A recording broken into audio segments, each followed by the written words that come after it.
In this video, you're going to create your HTTP post route for adding new to-dos. Before we dive into that, we're going to take a quick second to refactor everything we have in server.js because it doesn't really belong here. We have database configuration stuff, which should live somewhere else, and we have our models, which should also live in separate files. The only thing we want in server.js is our express route handlers. To get started, inside of the server directory, we're going to make a new folder called db. And inside of the db folder, we'll make a file where all of this mongoose configuration happens. I'm going to call that file mongoose.js. And all we need to do is take our mongoose configuration code right here, cut it out, and move it over into mongoose.js. Now we do need to export something. What we're going to export is the mongoose variable. So essentially, when someone requires this file, they're going to have mongoose configured and they're going to get it back. They're going to get back the mongoose variable that comes from the library. Right here, I'm going to set module.exports equal to an object, and on that object, we'll set mongoose equal to mongoose. Now, as we know in ES6, this can be simplified.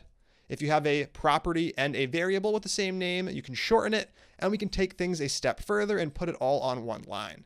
Excellent. Now we have the mongoose configuration in a separate file, and that file can be required right here.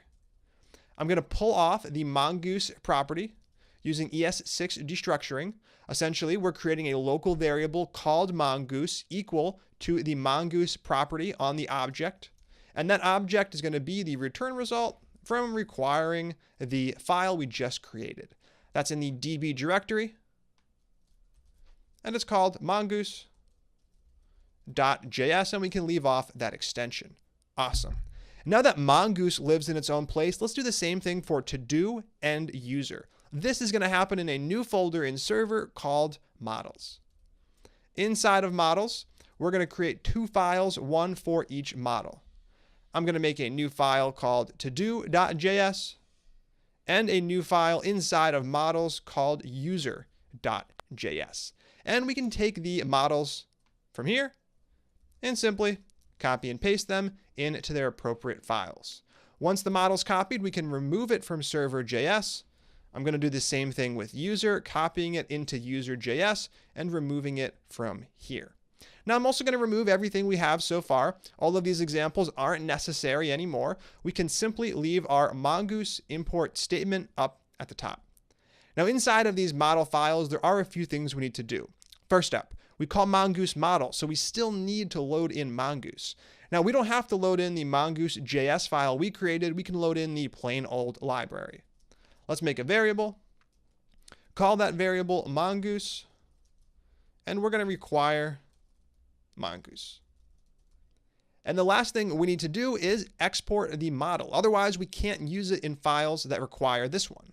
I'm going to set module.exports equal to an object, and we'll set the to-do property equal to the to-do variable. This is exactly what we did over in mongoose.js. And we're going to do the exact same thing in user.js. Inside of user.js, up at the top, we'll create a variable called mongoose, requiring in mongoose. And at the bottom, we'll export the user model. Module.exports, setting it equal to an object where user equals user. Awesome. And now all three of our files have been formatted. We have our three new files and our one old one. The last thing left to do is load in to-do and user.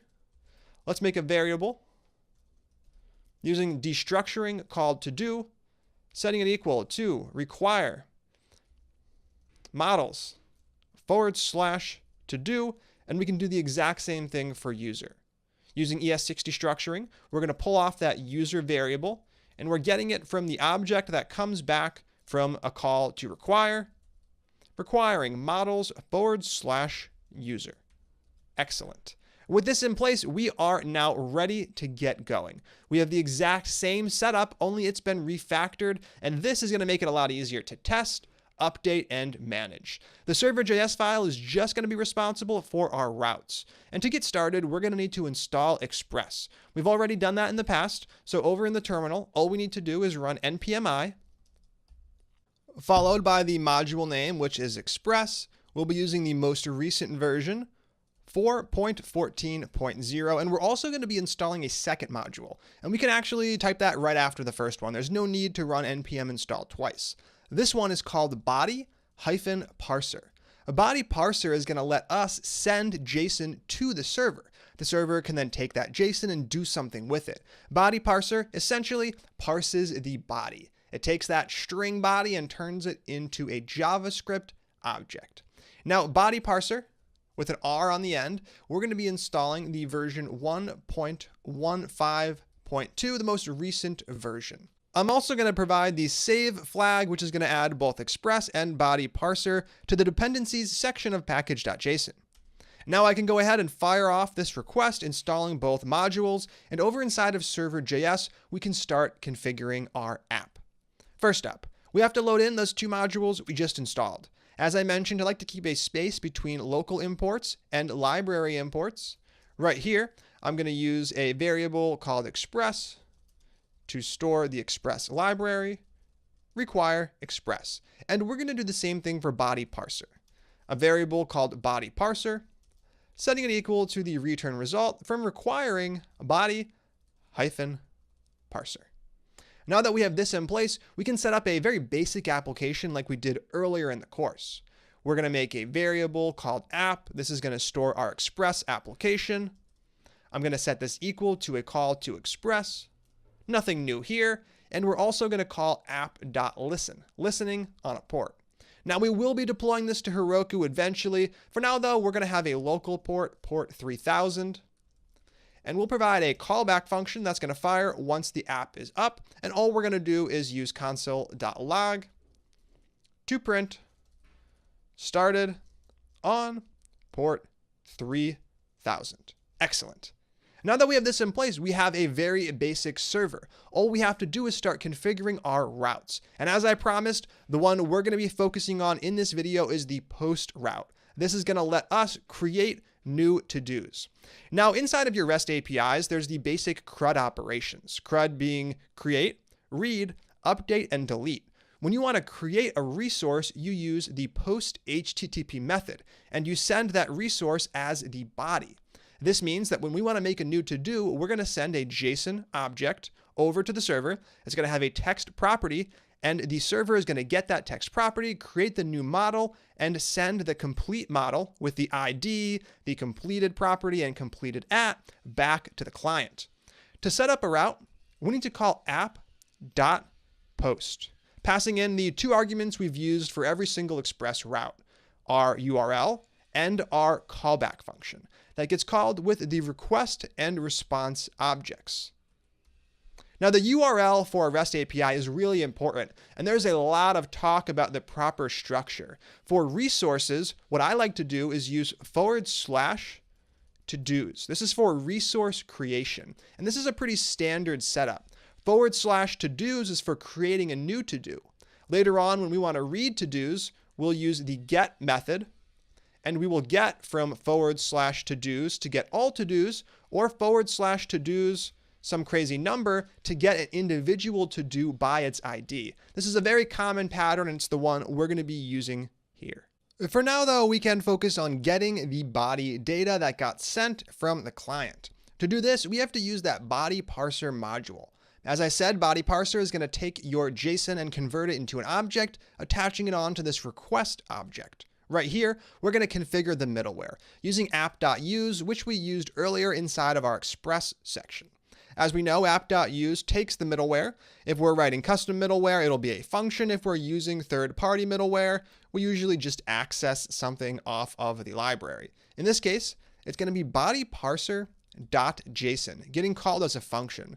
The return value from this JSON method is a function, and that is the middleware that we need to give to Express. With this in place, we can now send JSON to our Express application. What I'd like to do inside of the post callback is simply console.log the value of request.body, where the body gets stored by body parser. With this in place, we can now start up the server and test things out inside of Postman. Over in the terminal, I'm going to use clear to clear the terminal output, and then I'll run the app node server server.js. The server is up on port 3000, which means now we can head into Postman. Now inside of Postman, we're not going to be making a GET request like we did in the previous video. This time, what we're going to be doing is making a POST request, which means we need to change the HTTP method to POST and type the URL in right here. That's going to be localhost 3000 for the port /todos. This is the URL that we want to send our data to. Now, in order to send some data to the application, we have to go to this body tab. We're trying to send JSON data, so we're going to go to raw and select JSON from the drop-down list on the right-hand side. Now we have our header set. You can see there's one header showing up right here. This is the content type header, letting the server know that JSON is getting sent. All of this is done automatically with Postman. Inside of here, the only piece of information I'm going to attach to my JSON is a text property. This is from Postman. Now that we have this in place, we can click send to fire off our request. We're never going to get a response because we haven't responded to it inside of server.js, but if I head over to the terminal, right here you see we have our data. This is the data we created inside of Postman. It's now showing up in our Node application, which is fantastic. We are one step closer to actually creating that to-do. The only thing left to do inside of the post handler is actually create the to-do using the information that comes from the user. Let's make a variable called to do the thing we've done previously, creating an instance of a Mongoose model. We're going to set it equal to new to-do, passing in our object and passing in the values we want to set. In this case, we just want to set text. We're going to set text to request.body, which is the object we have here. And then we're going to access that text property like this. Next up, we're going to call to-do.save. This is going to actually save the model to the database.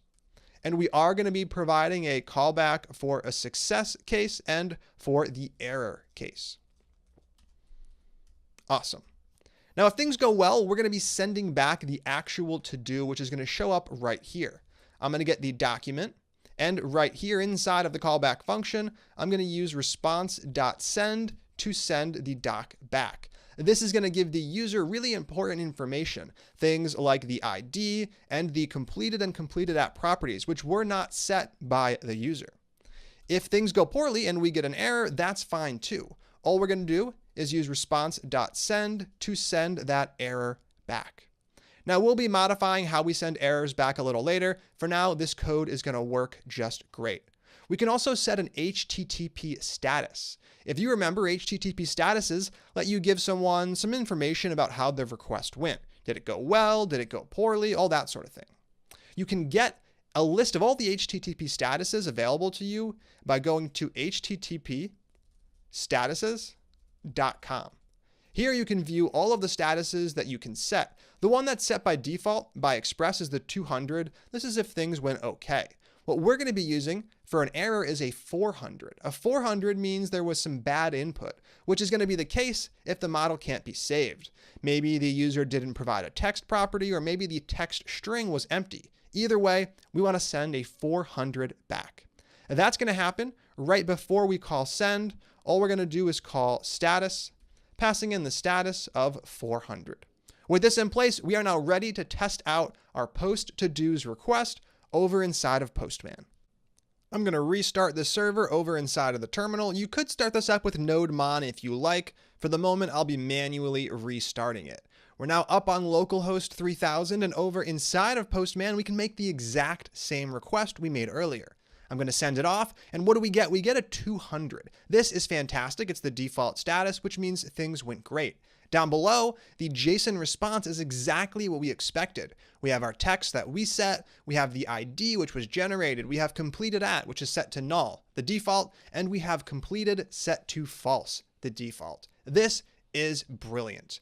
We can also test what happens when we try to create a to-do without the proper information. For example, maybe I set a text property equal to an empty string. If I send this along, we now get a 400, bad request. Down below, we have a bunch of validation code saying that the to-do validation failed. Then we can go into the errors object to get the specific error. Here we see the text field failed, and the message is path text is required. All of this information can help someone fix their request and make a proper one. Now, if I head over into RoboMongo, I'm going to refresh the collection for to-dos. Look at the last one, and it is indeed the one we created in Postman. The text equal to "This is from Postman." With this in place, we now have our very first HTTP endpoint set up for the to-do REST API. Now, I haven't talked exactly about what REST is. We're going to talk about that later. For now, we're going to focus on creating these endpoints. The REST version will come up a little later when we start adding authentication. With this in place, I want to give you a challenge. Your challenge is going to be to fire off a couple more to-do requests. Try to set some text for at least one more to-do. Make sure it shows up in the database as expected. If it does, great, you are done. Take a moment to add a few to-dos, pause the video, and when you're done, click play. That one should have been pretty easy. Over inside of Postman, we can add a few more to-dos. I'm going to add some right here. Charge my phone. I don't think I've ever needed to be reminded of that one. And we'll add take a break for lunch, because it's about 12:30 and I'm starting to get pretty hungry. Down below, we see the charge my phone to-do was created with a unique ID. I'm going to send off this one. And we see that the take a break for lunch to-do was created. Over inside of RoboMongo, we can give our to-dos collection a final refresh. I'm going to expand those last 3 items, and they are indeed the 3 items we created in Postman. Now that we have some meaningful work done in our project, let's go ahead and commit our changes. As you can see over in Atom, the server directory is green, meaning that it hasn't been added to Git, and the package.json file is orange, which means that it's been modified, even though Git is tracking it. Over in the terminal, we can shut down the server, and I always like to run git status to do a sanity check. Here, everything does look as expected. I can then use git add to add everything, followed by one more sanity check. Here we have our 4 new files in the server folder, as well as our package.json file. Now it's time to make that commit. I'm going to create a quick commit. I'm using the AM flag, which usually adds modified files. Since I already used add, I can simply use the M flag, like we've been doing in the course. Good message for this one would be something like add, post, to-dos, route, and refactor Mongoose. Excellent. With the commit in place, we can now wrap things up by pushing it up to GitHub, making sure it's backed up, and making sure it's available for anyone else collaborating on the project. Remember, creating a commit alone does not get it up on GitHub. You got to push that with another command. With that in place, it's now time to move on to the next video where you will be testing the route you just created. Stay tuned. I will see you then.